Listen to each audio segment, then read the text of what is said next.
Estamos de volta com Bate-Papo Esportivo na sua TV Horizonte. Agora eu tenho um recado para você, torcedor atleticano, que quer reunir seus amigos para assistir aos jogos do time, ou para você que quer ter um almoço agradável, ou curtir um happy hour com os amigos.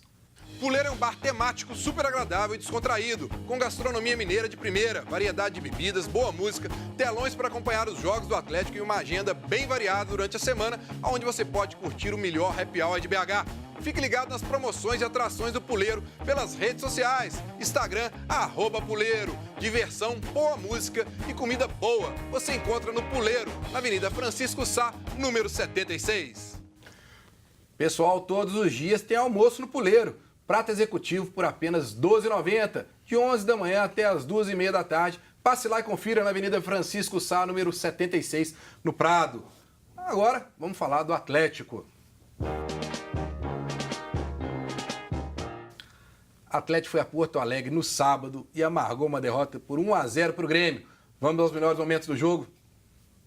Vinícius Andrade, primeiro tempo foi lamentável do Atlético, né? O time todo atrás, levando um sufoco do Grêmio. No segundo tempo, só depois de tomar o gol, que aí o time parece que resolveu jogar, né? O resultado ficou até barato para o Atlético, porque o Grêmio criou muitas oportunidades. O Vitor, mais uma vez, foi bem, fez grandes defesas. Perderam pênalti. Exatamente. Quem, né? O André Bebezão. Muito mal batido, por sinal. Mas a postura do Atlético me incomodou muito no primeiro tempo. Porque eu já até esperava um time fechado, um time cauteloso, mas um time sem saída, sem contragolpe. Aí você tá pedindo para tomar realmente. O Grêmio se sentiu muito à vontade. O Grêmio vinha numa fase ruim, mas a gente sabe aqui que a qualquer momento o Grêmio iria se recuperar porque tem um time bom. E o Atlético não conseguiu se impor em momento nenhum no jogo. O Grêmio era total pressão na primeira etapa. No segundo tempo, o gol saiu, que poderia ter saído no primeiro tempo, saiu no segundo, logo no comecinho. E o Atlético não teve reação. Aí sim, teve que sair mais, teve que se expor. E aí eu acho que a atitude foi correta, o Atlético não tinha alternativa.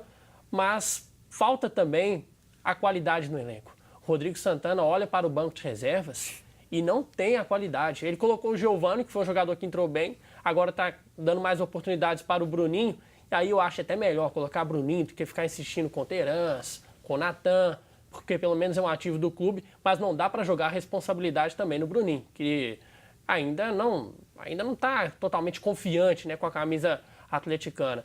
É um time que vai ter que se reforçar muito nessa parada para a Copa América, porque hoje o Atlético é segundo colocado. Se terminar até a Copa América na segunda posição, pode erguer as mãos e agradecer, porque é lucro demais para o Galo.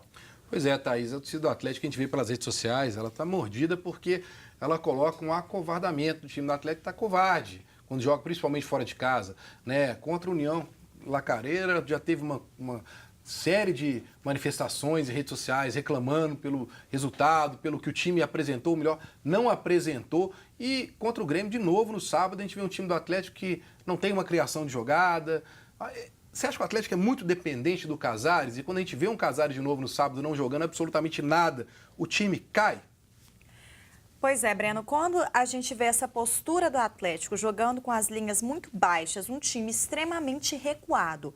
Foi assim contra o La Calera, foi assim contra o Grêmio. O La Calera eu acho ainda pior essa postura, porque é um time que eu vi jogar e que não vi nada de diferente tecnicamente. Eu não acompanho o futebol do La Calera, não posso dizer que eu vi vários jogos. Eu vi o jogo contra o Atlético e, sinceramente, o Atlético não ter tido uma postura mais agressiva diante do La Calera é preocupante. Aí vem o Grêmio, fora de casa, a gente sabe que o Grêmio tem um baita de um time, vive uma fase, um momento complicado, mas nada justifica a postura do Atlético do primeiro tempo. Sabe o que parece isso, Breno?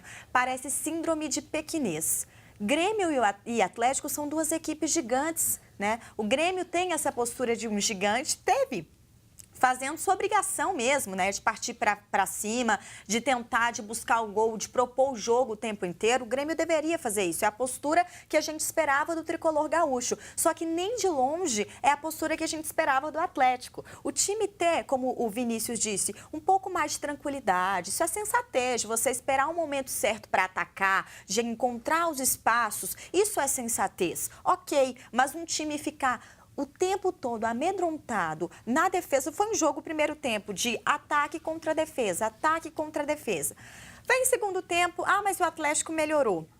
não foi lá essas coisas também não, gente. Poderia ter feito muito mais se não fosse o Vitor, que a gente tem que falar. Quando o Vitor falha, a gente bate na tecla, mas no jogo do sábado ele foi muito bem. Acabou salvando o Atlético em diversas oportunidades, porque o Grêmio poderia ter vencido por mais gols. Agora o assunto Casares e esse meio do Atlético, o Vini também disse uma coisa que eu concordo demais. Eu acho desesperador quando a gente está fazendo um jogo e aí, quais são as opções do Rodrigo Santana para dar um gás nesse time? Você olha para a lista, o banco de reserva do Atlético, e você vai falar, e aí? Né? A gente não tem essa resposta. E o caso do Casares? É muito difícil, eu acho muito pouco, para um time como o Atlético ter que confiar o seu meio de campo, a sua camisa 10, para um jogador que oscila tanto e no mesmo jogo. O Casares, ele consegue ter várias oscilações na mesma partida. O jogador que oscila de fase, momento bom, momento ruim, é normal dentro do futebol. Mas um jogador que oscila tanto na mesma partida e que em muitos jogos passa a maior parte do tempo desaparecido, a gente não precisa falar aqui do potencial, da qualidade técnica do Casares, que todo mundo já está cansado de saber que ele tem muito, que ele é diferente mesmo. Mas, e aí? Até quando o Atlético vai depender disso? Do dia e do momento que o Casares quer jogar bola ali no mesmo jogo. Aí fica difícil, Breno. Pois é, Fred. E agora o Atlético tem uma decisão pela Sul-Americana amanhã contra o La Calera. Precisa de vencer por 1-0 para ir para os pênaltis. Então precisa de 2-0 para se classificar. O Atlético não vai ter o Guga, que já viajou hoje para se apresentar à seleção olímpica. Então continua com o Patrick pela direita, o Fábio Santos pela esquerda. Mas tem a volta do Elias. E aí eu te pergunto, fez falta o Elias, que é tão criticado pela torcida atleticana, no jogo de sábado? Sim, por mais que a torcida do Atlético critique o Elias, ele faz falta nesse meio campo. A saída de bola com o Elias é uma, sem ele é outra. Ele dá mais mobilidade ao time. Não é ainda a questão que vai resolver a armação das jogadas, mas com ele a segurança que o time tem na saída é muito maior. Mas aqui a gente tem que falar a mesma coisa.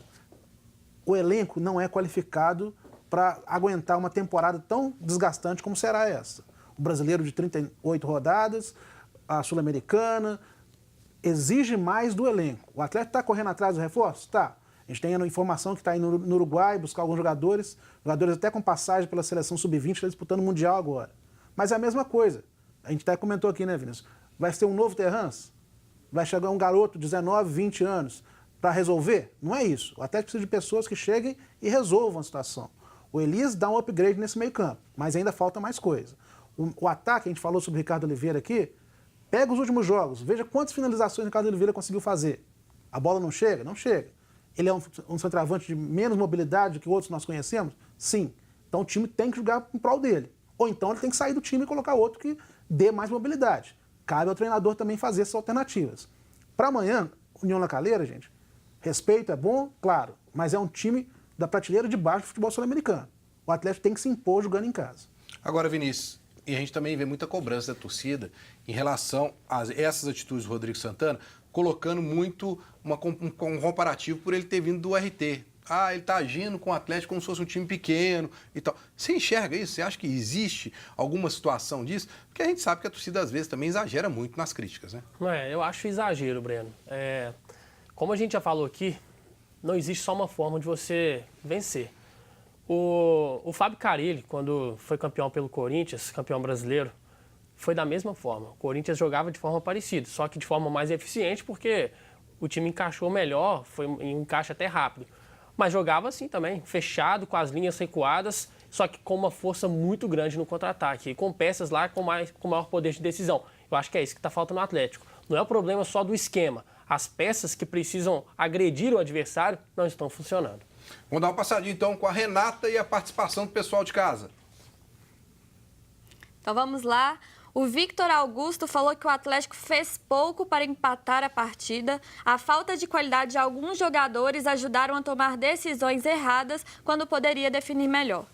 O Ricardo do Funcionários falou que a vitória foi merecida do Grêmio e que jogou melhor o jogo inteiro. E o Vitor evitou desastres maiores. O Mohamed do Floresta disse que o time do Galo é sofrível e precisa de reforços pontuais urgentes. Falou para os torcedores não se iludirem porque até agora ganhou na sorte. A pergunta agora vai para o Vinícius, feita pelo Felipe Martins. O atacante Ricardo Oliveira vem de um jejum de 6 jogos sem fazer gol.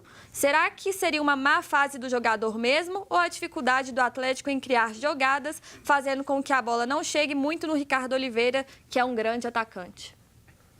É uma boa pergunta, né? Um bom questionamento. Ontem até postei no meu Twitter e o pessoal discordou, muita gente discordando, mas eu disse o seguinte: eu vou começar a cobrar do Ricardo Oliveira a partir do momento que a bola estiver chegando para ele e ele não corresponder. Porque não tem como eu cobrar do Ricardo Oliveira depois de um jogo desse contra o Grêmio, em que ele não recebeu praticamente nenhuma bola. É característica do jogador. Como a Thaís disse aqui em relação ao Fred, o Ricardo Oliveira ele não vai ficar saindo da área, ele não vai fazer aquela jogada, não vai sair driblando, 1, 2, abrir espaço para dar um passe ou fazer uma finalização. Ele é um jogador mais estagnado, então se a bola não chegar, não vai funcionar. Então, por enquanto, eu amenizo essa cobrança em cima do Ricardo Oliveira, porque o sistema ofensivo do Atlético, a parte da criação, não está funcionando. Ô Fred, sábado à noite eu passei lá no Projeto Sabor, lá do São Bento. Queria mandar um abraço para o William, me atendeu lá no Projeto Sabor, e ele fala que ele sempre assiste o programa, mas ele assiste a reprise à noite. E aí ele fala que a mulher dele fica invocada, que ele vai assistir à noite, a reprise, 11 horas da noite. Ô Marta, deixa o William assistir a reprise, Marta. Ele gosta do programa, elogiou a gente aí. Grande abraço então para o William, atleticano aí, e para a Marta. Aí, ó, sempre ligadinho na reprise, 11 horas da noite. Agora eu tenho uma dica para você que está precisando de lentes de contato ou de um óculos bonito, moderno e com preço muito especial. Se você está à procura de um óculos bonito, com qualidade, um bom custo-benefício, você tem que ir à Ótica Scala. Lá eles trabalham com todas as marcas de lente multifocais e monofocais e você encontra óculos Ray-Ban Solar original a partir de R$ 299, dividido em até 10 vezes no cartão. Falou em óculos? Ótica Scala, qualidade e preço baixo para você. Endereço e telefone na tela. Pessoal, a Ótica Scala está com a mega promoção, sua idade vezes 2. Isso mesmo, o valor do desconto é igual a sua idade vezes 2. Por exemplo, falar aqui do Vinícius Andrade. Vinícius Mais tá novo. aí. 25, Vinícius. Qual que é a sua idade? Na mosca. 25 de jornalismo. Não, 25? 25. 25 anos. 25 vezes 2, 50. Então o Vinícius tem um desconto de R$50 na loja aí. Sensacional. E a Ótica Scala, ela divide até 6 vezes sem juros, lá na Avenida do Contorno 9636, no Barro Preto. Ou então você pode ser mais esperto ainda. Fazer como a Thaís fez. Ela levou a avó dela lá na Ótica Scala. A avó da Thaís está com 80 anos. Então ela ganhou um desconto de R$160. E aí, ó, como é que ela saiu da ótica lá? Olha lá, ó. Toda Bem bonitona, plena, com né, óculos Breno? da Olha Ótica só. Scala. Não, pois é, isso vai dar briga lá em casa, que você falou que minha avó tem 80 anos.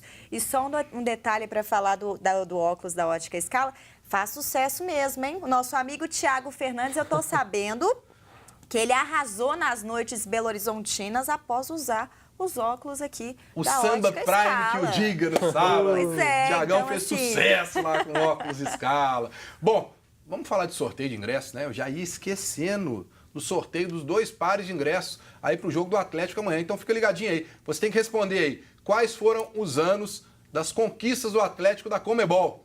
O Atlético venceu a Conmebol em quais anos? São 2 conquistas. Então você responde aí agora. Os 2 primeiros que responderam pelo nosso WhatsApp, 984-950038, recebem aí, ganham os ingressos para o jogo de amanhã e tem que retirar aqui na TV Horizonte até amanhã, 1h da tarde. Vamos para um rápido intervalo e voltamos falando ainda de Atlético e Cruzeiro.